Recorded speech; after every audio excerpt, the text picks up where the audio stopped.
What's going on, everybody? So, as a lot of you know, I was just on vacation visiting some family in Northern California. For those of you who follow me on Facebook and Twitter, you also received the update about the little call-in with the Meth Lab. This is the rest of the story on what we know happened and what we also don't know happened. So, if you were interested, here you go.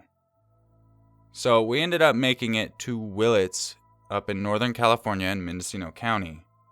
And as we got there, we got in Thanksgiving. My family likes to celebrate with the immediate family on Thanksgiving and the day after. We all group up, and there was like 30 people there. Holy crap, my family is like jackrabbits. They are just reproducing. But it's awesome. Anyways, we get back there. Didn't want my grandma to have to cook 2 nights in a row. So we ended up getting some Chinese, a big platter to bring it back. As soon as my wife and I get back, my grandma listens to the scanner all the time. It's always on. She calls me whenever I get pulled over type of thing. Oh, you shouldn't have been speeding. But she's listening to the scanner, and she's telling us about this meth lab that was like 2 doors up the road that just got called in. I didn't hear the initial report, but obviously start paying attention after that.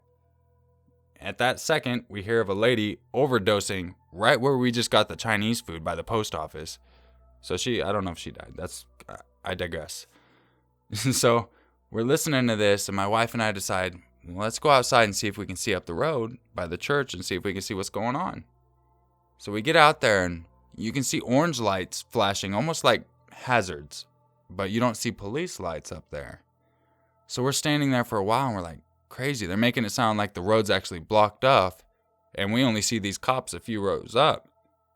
Well, it comes to turn out there's a cop car like within reach. You know, we didn't see it. It's sitting right next to us, blocking off the road. There was just no officer there, so how we noticed the cop car parked sideways in the middle of the road, or I didn't notice the cop car parked sideways in the middle of the road, I don't even know. But it happened. So then the neighbor comes up, and I guess other people are trying to evacuate the street. And we're just like, whatever, okay, people are being overcautious. Go inside, and about 10 minutes later, we're just sitting there, and you just hear the knock. What was it? And that's the dresser. Doesn't knock like a door. But we hear the knock of the sheriff, and they're trying to evacuate everyone on that street. I guess what the issue is if there's an explosion, everyone's sharing the same gas lines.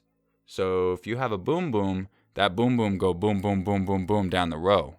So they were trying to say, yo, you're about to go boom boom. And my grandfather is 88 years old. He's on hospice. He's really not doing that well. Old age and cancer is catching up to him. That was a big reason I went out there. So my grandma says, well, we can't move him, so we're kind of just going to sit here and see what happens. A couple hours later, my wife and I go back to the hotel and go back the next morning and drive by the place. There's nothing, not even police tape. There's nothing like it never even happened. When we left the night before, there was an officer there. The first time we saw the car, there was no officer. When we left, there was an officer with his gun out. So within this 10-hour time frame, it just disappeared. And there was nothing about it in the newspaper. Even my grandma was like, I'm so happy you guys were here. You would have all thought I was crazy. Because this is a tiny city. You would think something like that would end up in the newspaper. But no newspaper article. Not even the next day after or the next day after that. So she ends up sending me a message. This is all hearsay. The only thing we know is that supposedly there was a meth lab, and for sure the sheriff was at the door trying to get us all to leave. But supposedly what had happened is a man and a woman got in a fight. He actually did have a meth lab, supposedly, and threatened to blow it up during their fight. She called it into the police. From there, I don't know what happened. I don't understand how in the world they would have gotten a whole meth lab out of there if that's what it was. And I would have thought that they would have blocked it off longer than 10 hours, something like that. But yeah, that's pretty much what happened. Nothing crazy. I mean, there was some weirdo parked in our hotel parking lot, but smack my microphone. Smack. But yeah, as you can tell, I'm just rambling now. I wanted to update you guys. For those of you who did want to know, I'm fine. Everything's fine. Vacation was great. Got back. And at the time of recording this is actually my anniversary from when I physically met my wife. Woohoo! But I'm going to get off of here and go edit a couple videos and spend some time with my wife because she should be home any second. But yeah, if you wanted to know what was going on with the Meth Lab incident, there you go. It turned out being... I really don't know. We're all safe. Everything's happy. That's that little area in Northern California. Freaking drugs are going crazy out there. People are turning into wizards and fucking Robin Hood. And I don't even know. So thank you for everyone showing their support, telling me to stay safe. Back at home, safe, sound, vacation's done. Should be able to get back on my videos, make sure we're on lock, and try not to give you no more Actually, it was like a 6-day break without a video. Holy crap. That's a long time. I know I got home, got in my recording area. I'm like, what the hell am I doing?